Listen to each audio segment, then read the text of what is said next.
Hello. Hello. I don't have to do my himbo voice anymore. Yes, finally. We are all very sad about this, but no, you do no longer have to do your himbo voice anymore. Spoiler alert, my character is going to be a himbo in this one. Well, good news for both of us. That's my type. Um, Burn? Ouch. um, well, shoot. I was trying to get the RPG the sheet. I'm having trouble. Hold on. Windows. It does the thing where it's like we're gonna make you sign in. It's very weird. To each window. You mean Chrome? Chrome, yes.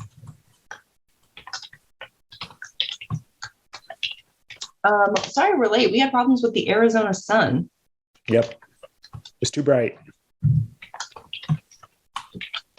And I couldn't get the shade down. So that took too long. So I'm going to start like, there we go. Trying to get it up so I can see what we're doing. Important. Okay, so we are playing a game called Swords by Starlight. And that is, it's called A Dance and Duel. It's by Anna Anthropy, she's a pretty common name in the space. So generally, you probably played a game by her and did not know it. It's 2 players. It's fairly simple. You need 5d6s, which we have, I think. 1, 2, 3, 4. Is there not a 5th d6 in here? Just roll the 4th one twice. Oh, you're gonna make me remember do math. I have paper. Rough, buddy. That is very bad. Okay. So the goal is to enter a complicated relationship with the enemy of your family, meeting on the dance floor, and then the battlefield. So there is some flavor text here, so I do want to read it. It's very small. Let me bring it over here so I can actually read it. Okay. It's been 15 cycles since the stellar houses negotiated the Armicrist. Is that how you say that? I've never said it out loud. That's how I'd say it. Armicrist? Okay. The truce that allows you to set aside your rivalries and stand together against the insignificance, pushing your common enemy back beyond the veil. An heir to your house, you have come of age during a time of delicate peace, constantly tested. So essentially we have grown up in this world. It is a tentative peace. We are both heirs to our houses. We gotta come up with that. So here's the setup. We gotta name our 2 houses. We gotta come up with a detail for each. It gives an example of has spies on every world, hails from a world covered in ocean, has a leader who's never traveled off planet, things like that. And then we have to answer some questions. We have to name our... Oh, yeah. And then name your home planets and your heirs. The characters you will play. So we have to name our home planets and ourselves. Suggestions for any of these? Okay, those are just like names. Okay, so let's do that first. Let us come up with manage to. I knew I was space doing names. this, and I still didn't think of a space name. The house. You gotta come up with our house names first. Yes, the house, the planet, and the heir. And we have to have a detail for our houses. So like our house's name and then like what they're known for, like, always repays their debts kind of thing. You feel? Yep. Okay. So this is going to set the tone for this game too. What our house name is going to be.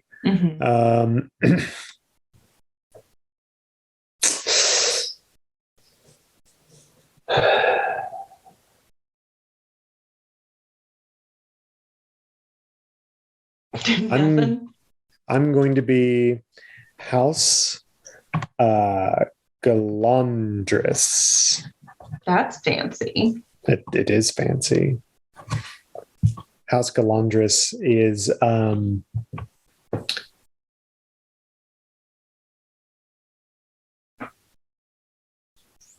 what are they known for? They are known for I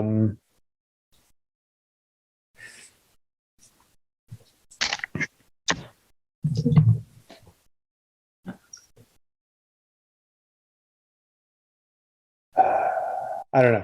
Pick your house name. No, you're just gonna give up and like toss it back. Yeah, toss it back. Well, I think. Okay. My house name is something that I've thought of before this moment. Oh yeah. Yeah, for sure. I thought about it real hard. It's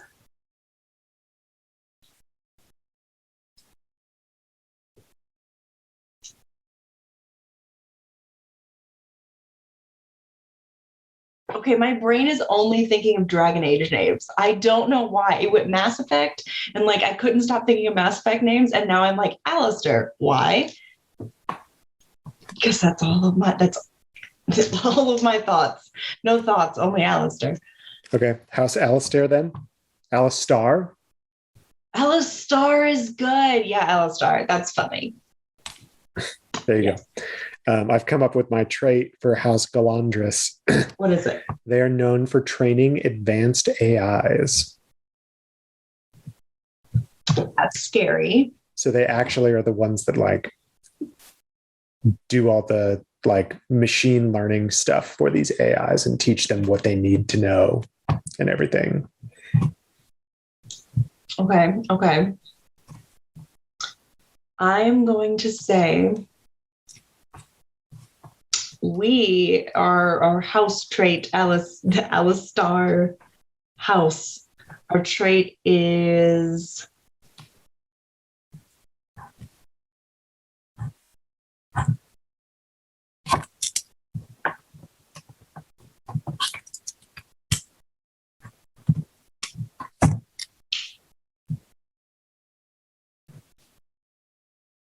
is the people who wrong us generally wind up very dead. So our house motto is kind of like don't cross a star. Because don't get. So you're murderers? Yes. Got it. Yes. Sweet. But we're very good murderers. We're like really good at it. Gotcha. So how do you reconcile the fact that you're very good murderers, but everyone knows it? I reconcile it with like the whole point is like everyone knows that it is us, but no one can ever prove it, kind of thing. So it's like everyone generally knows, but we live in a very law-abiding society. If you cannot prove that something happened, or it's like also our hands aren't generally the ones that are dirty. We have contracts, but we just have a lot of influence, and we don't forget a slight ever. Gotcha. I've come up with my planet name. Go on. It is Zoprem 4, the fourth planet in the Zoprem system. Nice.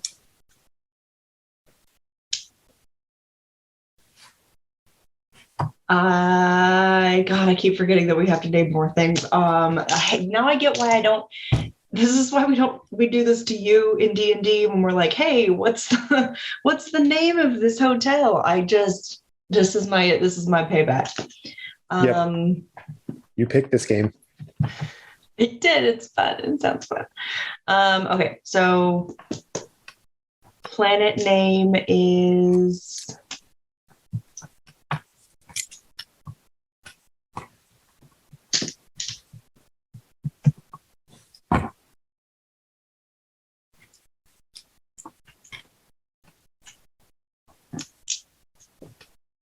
I'm gonna go like real like Edgar Allan Poe with it and just call it Nevermore. That's the name of my planet.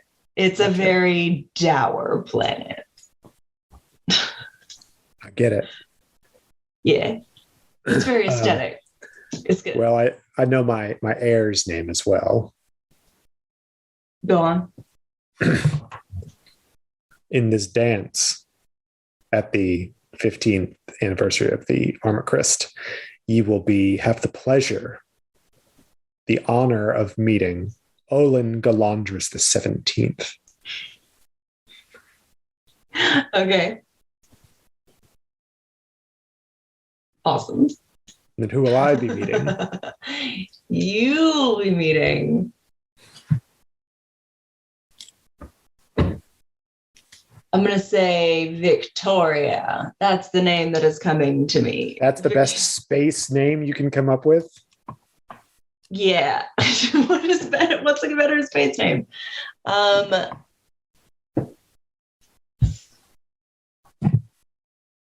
I like the V sound. That's why I like it. So if you can come up with a better V name that's spacey, you go for it.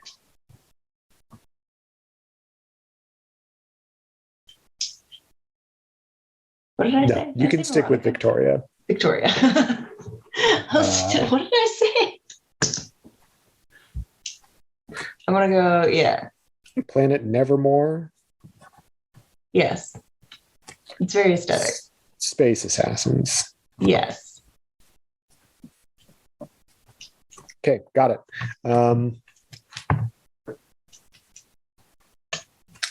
So how do we play this game? So the next thing, it says gameplay. Act 1 is a dance. It says each player is an heir to one of the two houses, somewhere within the line of succession.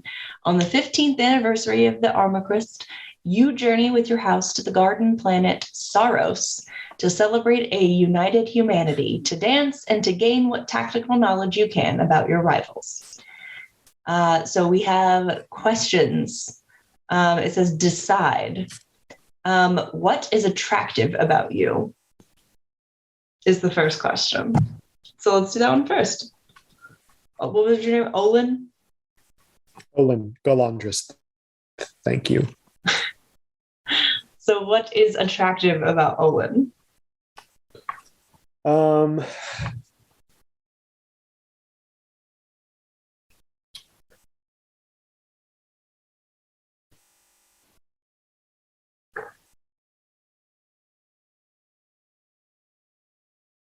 Olin has an air of it's not really a bad boy energy, but it's kind of an unapproachable energy that like people really are like mystified by. Like mystically unapproachable. Mystically unapproachable. Okay. Mm-hmm. Okay. I'm going to say Victoria, her family, as well as being assassins.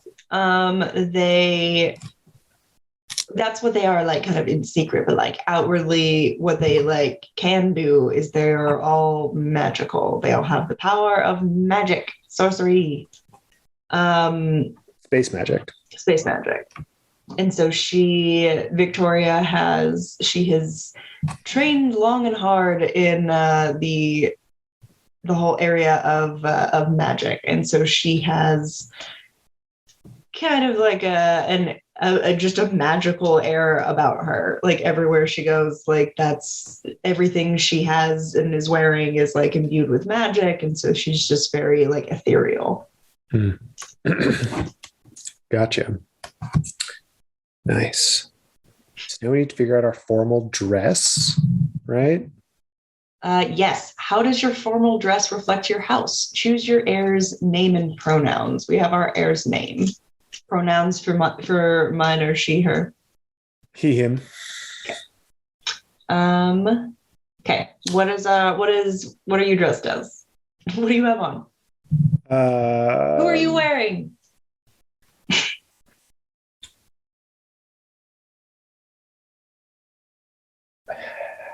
House Galandris is very pragmatic. So the dress itself isn't really ornate. It's very clean cut, calculated, just like the fact that they are used to train these AIs and stuff. It's probably tailor-made by one of their advanced AIs. So it's very boring, is what you're saying. It's boring, but in a very scientific way. Scientifically boring. Scientifically boring formal dress. AI tailored. Perfect. So all of Victoria's stuff, so like her dress and everything, all has magic sewn into it, like into the seams. So she is very ethereal as she's walking around, but she's wearing obviously a black dress because like they're all goth. Essentially, she comes from the goth planet.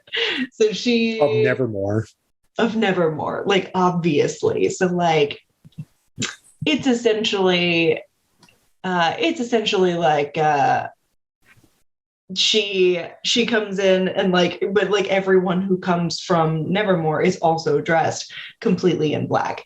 There might be like a little bit of red, but it's all pretty much everyone's dressed very like we're going to a funeral, but we're going to a party. So she has on a kind of like an all black ball gown. So that covers her feet. So it honestly just looks like she's floating from place to place. So nice. Way better. Way better than boring AI tailored suit. Yeah. We're gonna fight later in this game. We're definitely gonna kill each other. Okay, so the next part is the celebration culminates with a dance in one of Saros's most dazzling gardens. Partners are traded around the dance floor until at last our two characters meet. So I think we have to answer. So I think when we have to be. Hold on one second. These are questions that we have about, or we have the answers for our counterpart. Okay. Is how I read it. So what rumors have you heard about your dance partner? What rumors have you heard about me? And what do you find attractive about me? What rumors have I heard about my dance partner? I have heard that everyone from his planet is kind of a weenie. Like in general, they're all pretty like, okay, I know this is kind of like a deep pull, but what I'm picturing every time you describe your character is the pixies from Fairly Odd Parents. They end up like, the pixies are like a crossover, but they end up being just like really boring dudes. Yes, I'm aware of the pixies and the Fairly Odd Parents. Yeah, so they're like the bureaucrats of the magical realm. Yes. So that's what I heard about like his people, and that's also what I like just kind of know about people from that planet. But as far as rumors about you specifically, I heard that even though our houses are and have been at war for a long time, I know that you were passing notes between one of my cousins and yourself. So I'm pretty sure that you don't take this rivalry very seriously. And I don't like that. That's where I'm at. What rumors you heard about me? Well, the rumors are, as is the nature of many of the people that come from Nevermore, there's always a tone of They're magical, but they murder. So that's the normal rumor and, general, feeling about people from Nevermorians, if you will. But specifically what I've heard about Victoria Alistar is that she has so she comes from a magical family, but she's got a temper when it comes to the fact that her magic isn't as potent as she thinks it should be. Oh my God, I'm so going to kill you later. That's it. That's it. How dare you? It's the rumor I heard. Don't kill the messenger. Okay. What do you find attractive about them? Is the next question. So I'm going to say when we were coming in, we were all kind of like arriving to this dance. Everyone was like unloading stuff, and like we were pretty early because that's how we are. And so we were kind of just standing around, and at some point there was one of the people who was setting up dropped like a whole bucket just full of apples and oranges, like we're going to be set out, like just all over the floor. And the first thing that happened was your character, what was his name? Olin Galandris the 17th. Yes. Olin went and helped him pick all of the oranges and apples up off of the floor. And that's a nice thing to do. I like that. But like, I'm not going to tell him I like that, but like, I liked that. Just Olin, a little earlier in the evening before the dances, during like hors d'oeuvres and stuff like that, was minding his business, walking maybe somewhere, and overheard a joke that Victoria had told to one of whoever she was talking to, and thought that joke was a lot more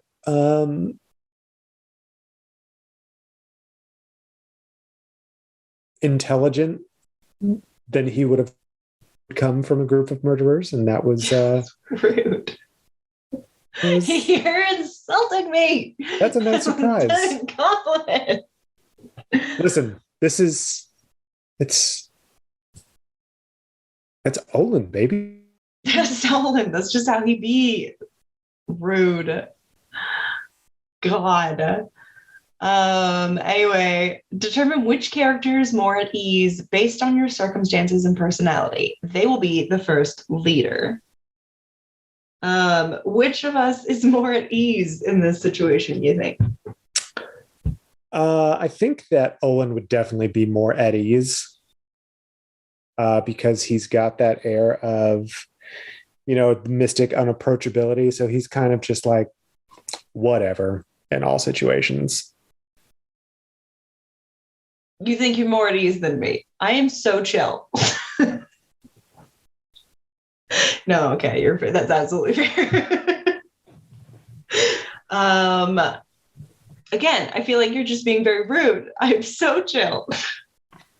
Olin's a rude dude. Fine. That's fair. Victoria is probably not as chill. So that means you will be the first leader. The way it works, it says the heirs dance with one another, shifting back and forth as lead and follow. As you dance, you may make small talk, commenting on the beauty of the garden, rumors of how the insignificance plots its revenge, or events unfolding at the celebration. Together your dance... Oh, wait, maybe that's in a minute. Okay, wait, no, that's right. Together your dance builds the dice pool that will end the scene. When you are the lead, choose to either probe for information and build the dice pool, or gain your dance partner's trust, ending the dance. If there are already 5 or more dice in the pool, the lead may only choose gain trust.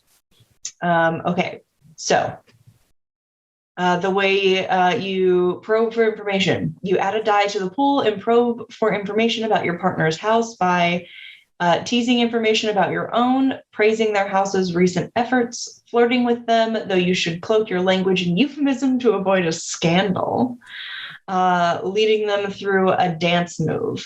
Then your partner becomes the lead, and then they get to do what they want to do. And then at the end, gain your trust.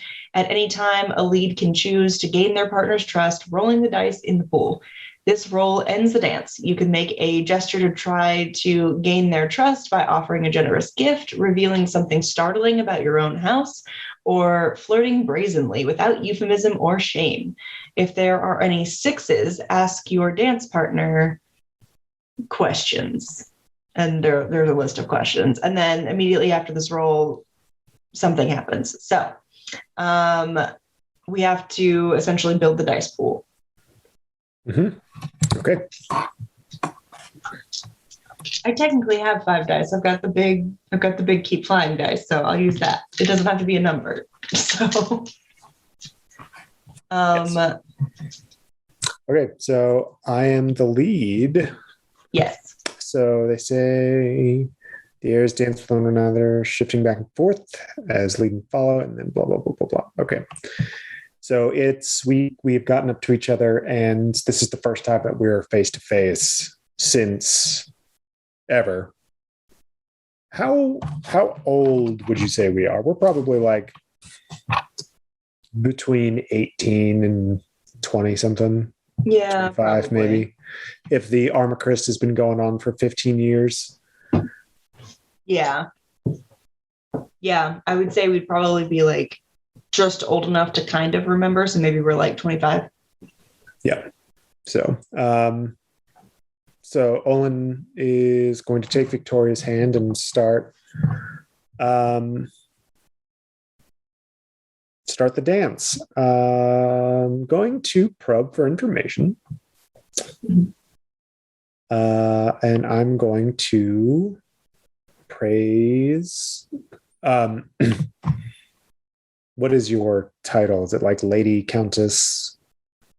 I like Countess. That's fun. Let's do that. Countess Victoria. It's nice to see you. I hear your house has done quite well recently with a uprising on Nevermore. It was handled swiftly. I'm not sure exactly what you heard, but things in Nevermore are absolutely perfect. Yes, they are now after your house's coercion. I'll add 1 dice to the pool. I'm sure I have no idea what you mean. Well, you are now the lead. Yes. As the dance shifts. Dance shifts. I'm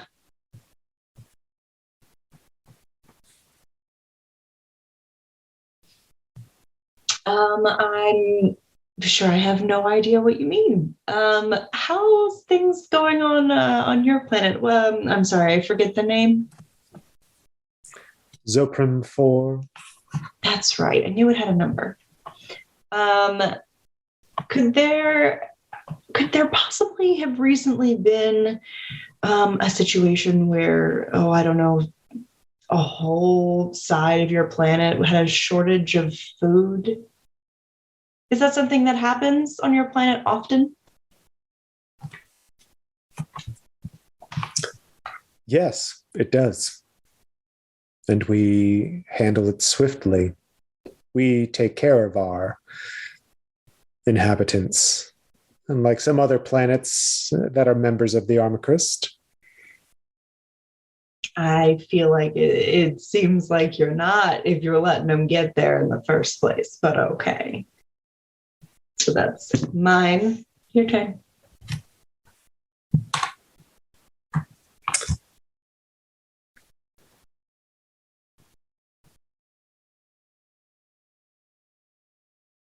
Silly me. We have been talking so long. It seems you've lost your footing. Here, I'm lead now.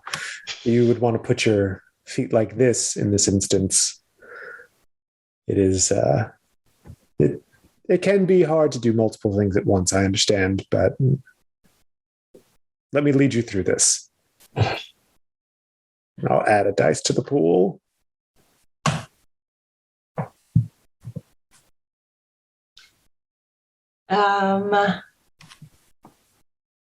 I feel like, did you get it? That you're supposed to get some information out of me. That didn't seem like information. Just leading That's just mean. I was leading you through a dance move. Insinuating that you don't know what you're doing. Mm-hmm. Only a little bit.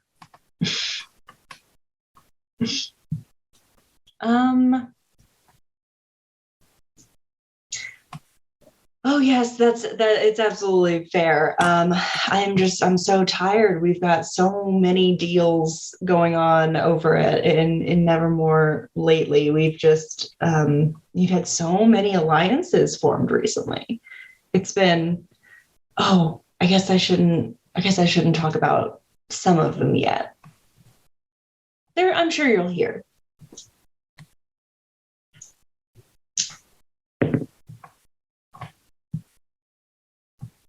That's one dice. I teased information about my own house.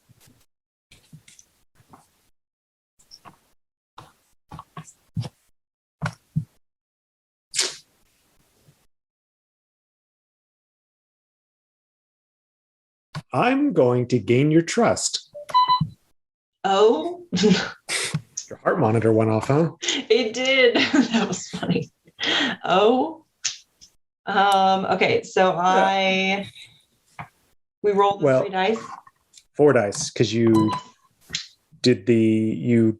teased information about your own. To gain your trust, Olin's going to say, "Oh, I know a good deal about alliances. I've been in talks with your cousin, Nessa, was it?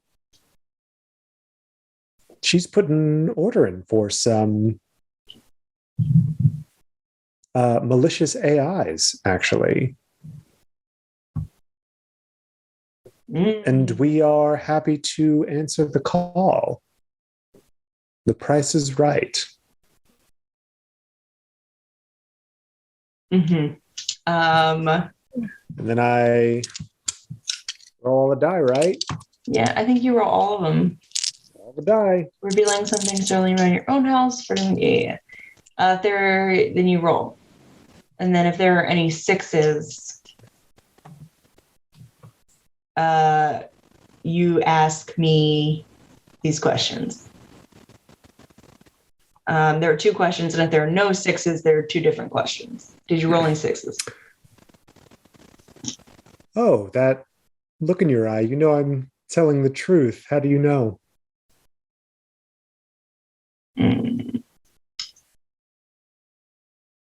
I've heard rumor of you and my cousin having some conversations back and forth, and it makes sense that this is what that would be about.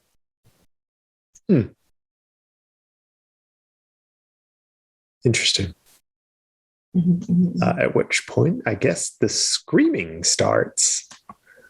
What do you reveal about yourself or your house? It says if there are any 6s, ask your dance partner. So you ask the first question, and there's another question. There were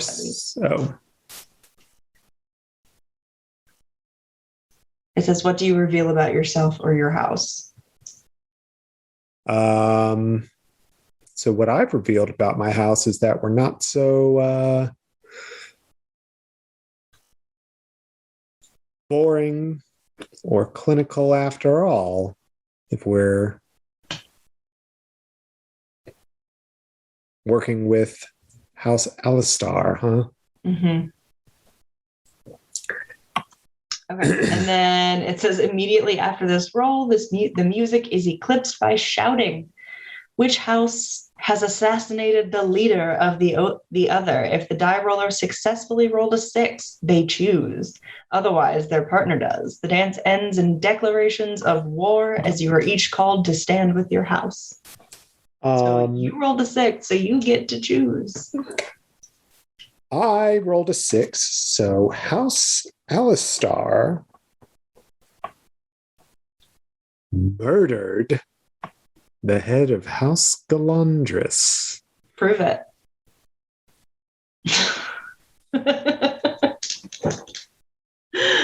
That's kind of the whole thing.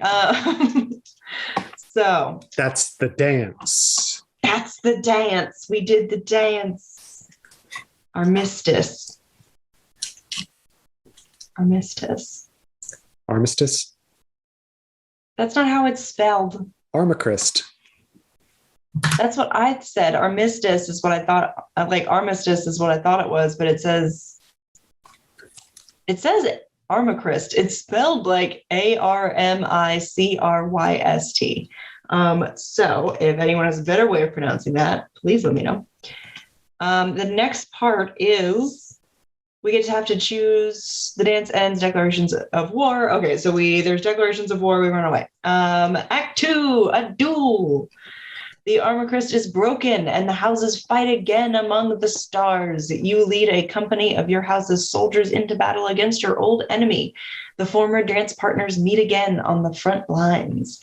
Each of you should name a characteristic of the planet on which you meet each other. Perhaps it is cramped, cavernous, overgrown, high, populated, abandoned, or anything else. So let's do that first. Do you want to choose the first characteristic since I chose who murdered who? I'm going to say it's rocky. There's lots of big rocks, like big old rocks, like canyony rocks.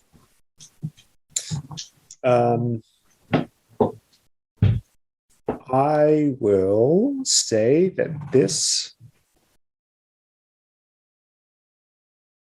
world is also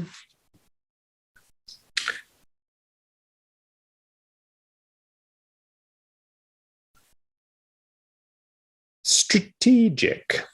A strategically placed rocky world. Why is it strategic? What makes it strategic? It's in a good position to like put a base on, or it's strategic in a way that like the rocks we can mine them for ore if we're in charge, if we have control of it. Mm-hmm. Okay. Sounds good. That's why we're here. Uh-huh. Okay, so we named a characteristic and then it says answer. How have you changed since they last saw you? Both players, how do you find yourself together on the battlefield? Determine who is most eager for combat. They will be the first leader. So how have you changed since they last saw you? How have you changed?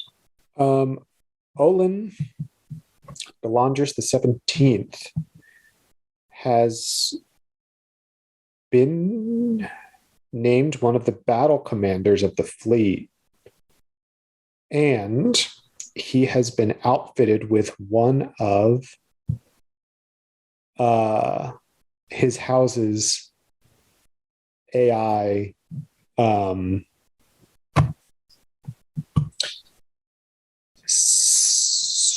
ancillary devices to help aid him in combat.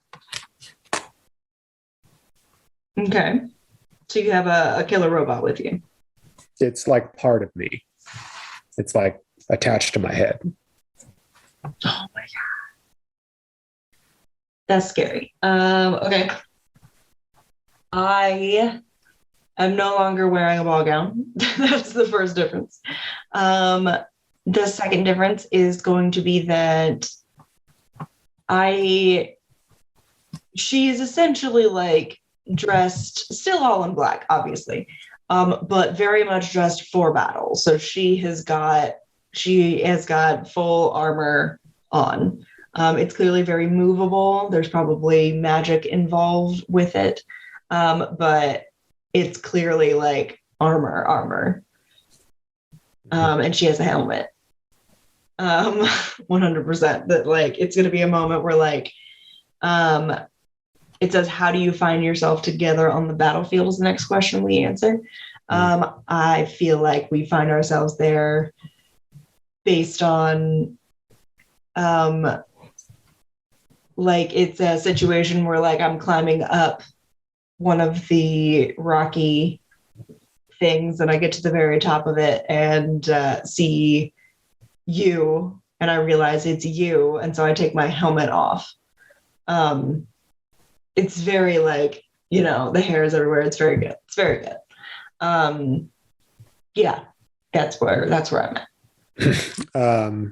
Olin would have been standing there, probably surveying the land to figure out how to use this position strategically, if this is a good spot or not, conversing with his AI augment as well.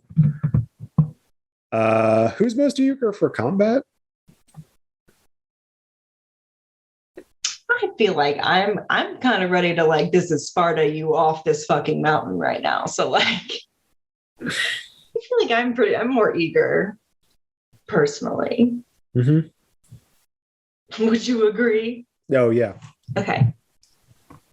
Okay. They will be the first leader. Dueling. Each player may talk or taunt freely as you duel. Eventually, the lead should choose to either escalate the conflict and add dice to the pool or try to make a decisive strike and end the game. If there are 5 dice in the pool, you must strike. Okay. So escalate. Add a die to the pool and describe how the stakes of the battle escalate. Back them into a corner with a flurry of blows. Set something ablaze. Plunge into danger and dare them to follow. Then your opponent becomes the leader. So I don't think it needs to be like one of us, each of us gets like a sentence and then it's the next thing. And I don't think we have to do exactly what it says to escalate it, but like we essentially can go back and forth until one of us chooses to escalate. Mm-hmm. Until we hit 5 dice in the pool, then we gotta make a decisive strike. So you're first. So first thing I'm going to do is let's start it easy. Let's start low because we have room to play. So let's start. I get to the top. I see it's him. I take my helmet off, and I go, "Hey, AI boy." Olin doesn't turn. He stays looking the way that he's going. I walk closer. Like I just walk up, like I want to like closer, essentially. You can get right up to him. He's not moving. I push him.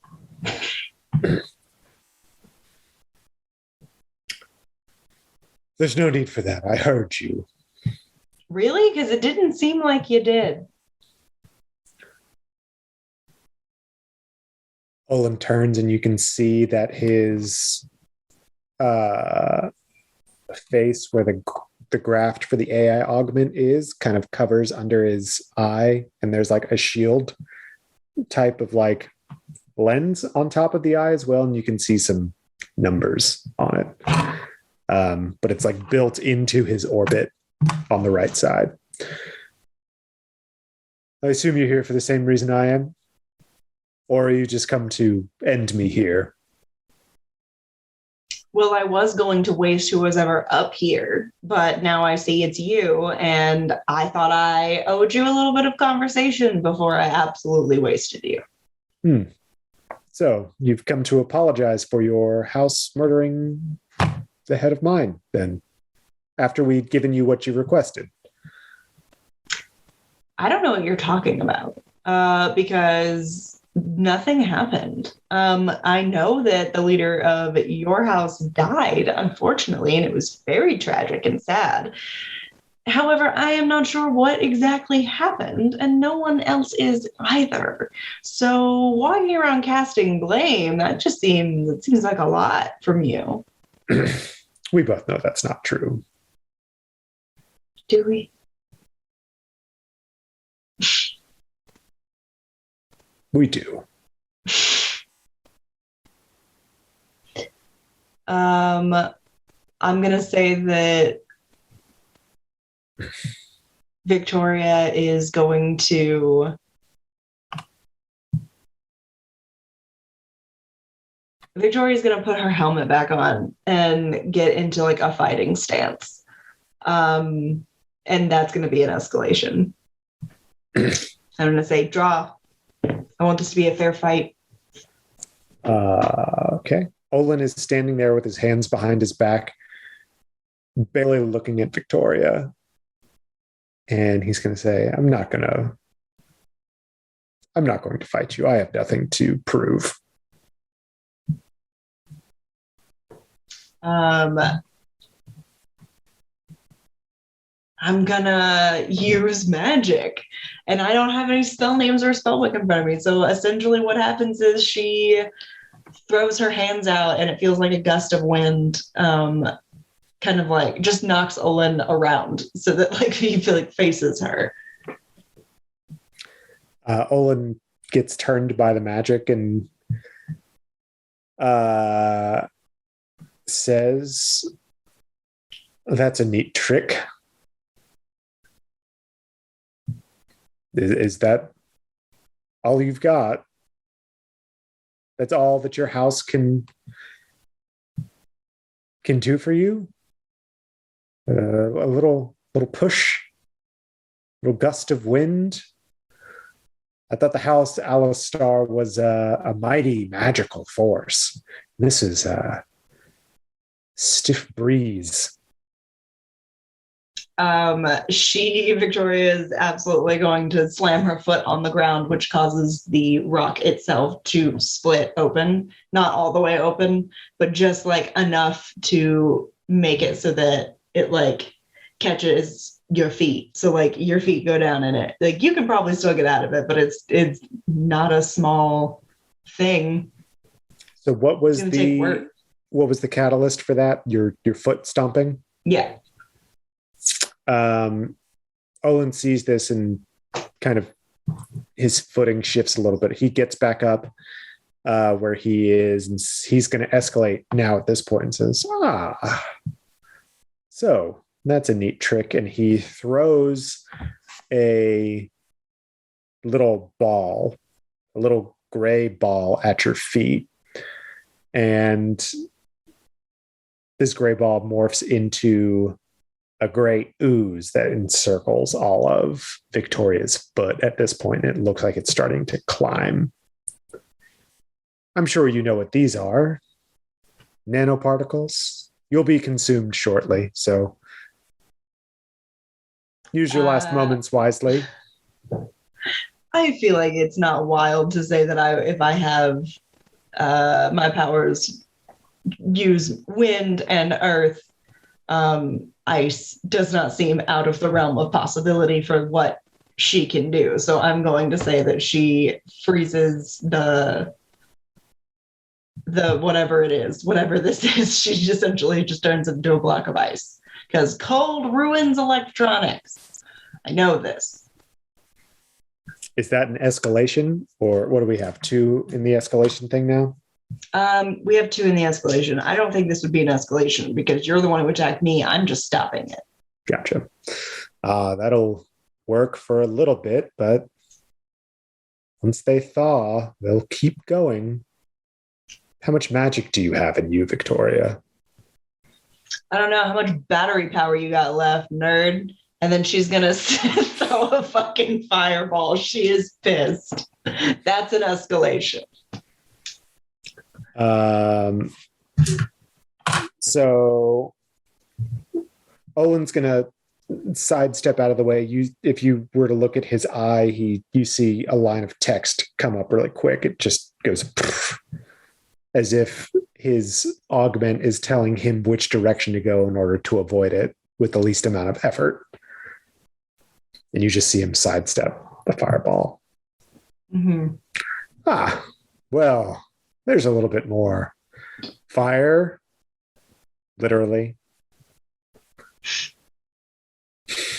The magic that resides in me has been passed down from generation to generation. There is no end to my magic, but I guarantee you, little man, there is an end to the battery power that you run on. This is not something that was given to you or that you were born with. This is something that you created, and it is something that can be taken away, and I intend to take it away. Ah, yes. This battery power that you speak of, my augment, that's what you think is what is making this this interaction happen? Of course not. This is not my augment. This is the intelligence of years and generations of my family, culminating in one moment. Just as your magic flows through generationally in your house, so too does the technological prowess and intelligence of mine. And yet, mine doesn't skip if I shake it a lot. So I feel like the limitations that we both experience are very different because you see, I have none. Then this shouldn't be a problem for you. And he throws more of these gray nanoparticle blobs at you. And these hit you. Them.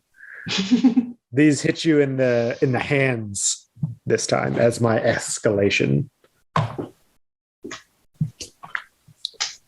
They hit me in the hands? In the hands, yeah. So you can choose to stop, and I can recall those, and you will be fine. Or I just wait. And he turns to look out what he was looking at again.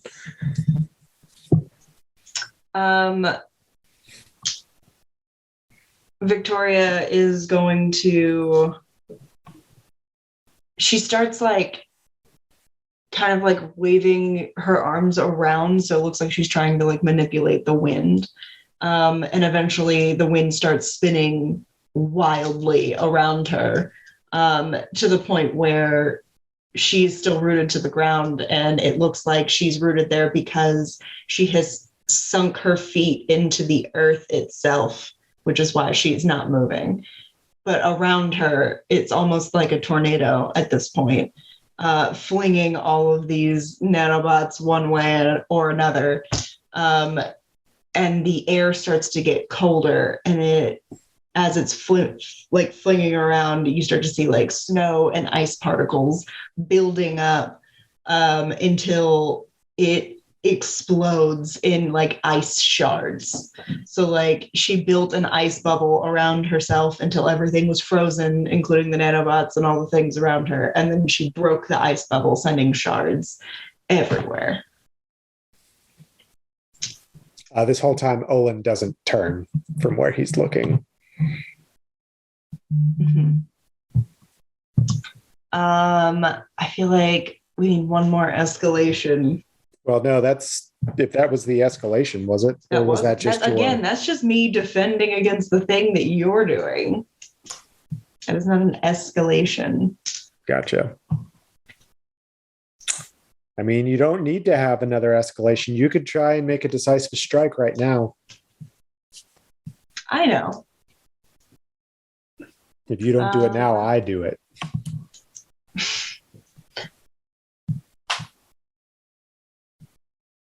That's fair. I'm going to say, since he has not turned his back yet, or has not turned back to me, what is he standing? Where is he standing? He's on the edge of a cliff. Okay. So essentially, after flinging all of the ice everywhere, I'm assuming he gets hit by some shards because it was a very large explosion. I'm assuming he thinks that I'm done. So I quietly, like fully in stealth, walk up behind, and I'm going to try to, this is Sparta, just kick your ass off this cliff. I am done with your bullshit. I am using this and I'm going to escalate, or I'm gonna, what is it called? Make a decisive strike. This is my decisive strike. Okay, so I've got to roll these. And then I check and see if there's any sixes. Whoa, lots of sixes. 1, 2, 3 sixes and a 4. Make a decisive strike, describe how you strike, and then take the dice in the pool, roll them. If there are any sixes, your strike lands true. It says, do you kill, disable, or harm them? Do you capture them or allow them to escape? I absolutely, this is Sparta, kick your ass off of this cliff. Just right over the edge. 100%, the camera slows down, it zooms in, you get to see just all of it. It's very good and it's very satisfactory. And the best part, no one's around. So like, did it happen? It's perfect. Well, now we narrate an epilogue, huh? I mean, Owen looks, as you kick him off the cliff, he kind of turns and looks up at you in surprise, and you see that flurry of text going across his screen again, and you see it like go red. And as he's falling, he looks even more surprised, and he falls to his demise. Can I say right before, as I'm kicking him off the cliff, can I say power off and just fucking like kick his ass off the cliff? Yes. Okay. So what happens with House Alistar after this? You just took out one of the battle commanders of House Galandris. How do you spin it? I come back, and like usual, we don't talk about the battles. We just kind of talk about anything as like, we did a lot to defend ourselves today from what was going on. And like we did what we had to do to keep our house in good standing. We did what we had to do. And I'm going to say that eventually, like, there's a huge investigation into the death of the head of House Alandris. Alandris. Yes. Alandris. There's a big, to-do about the death of the heir or the leader of House Alandris. And yes, there was a party in which their rivals were in attendance. However, no one actually saw what happened. And for some reason, they were just not able to find any witnesses to this murder that took place right in the middle of everything.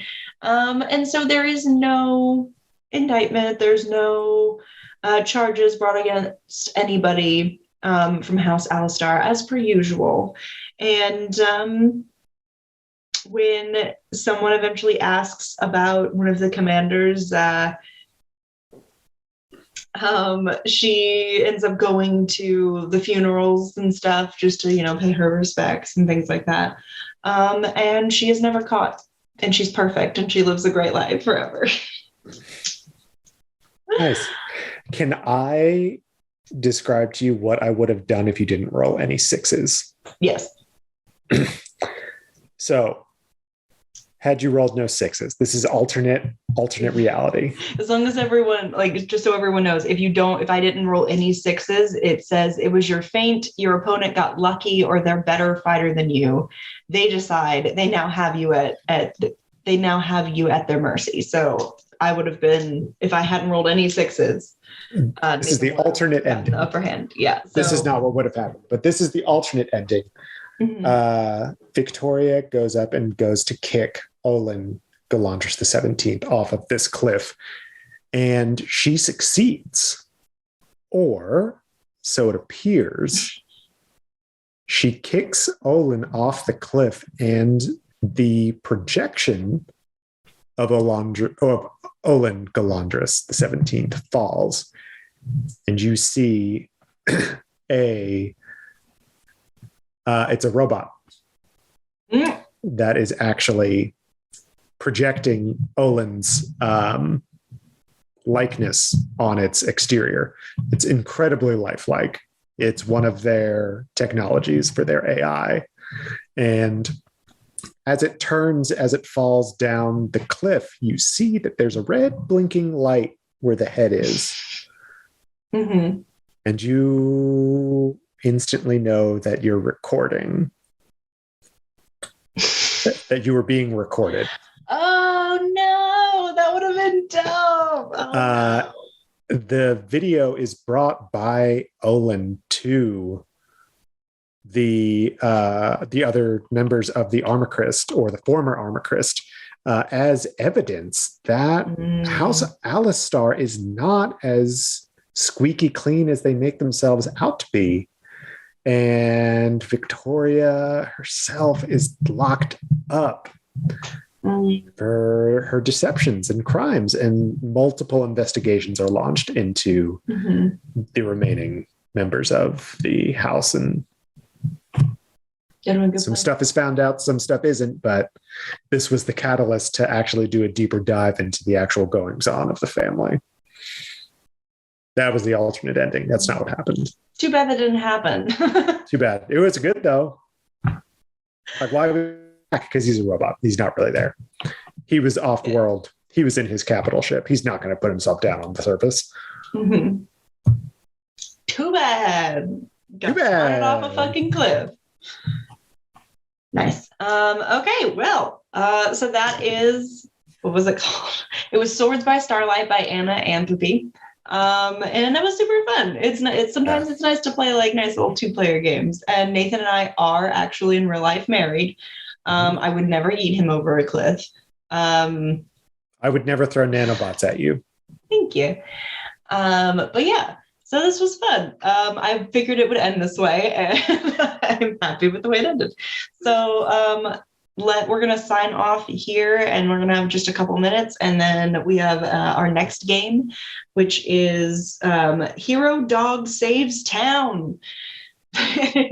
Hero Dog Saves Town. Yes, Hero Dog Saves Town. It's essentially we have to pitch shows to the dog, and then the dog gets to choose what show.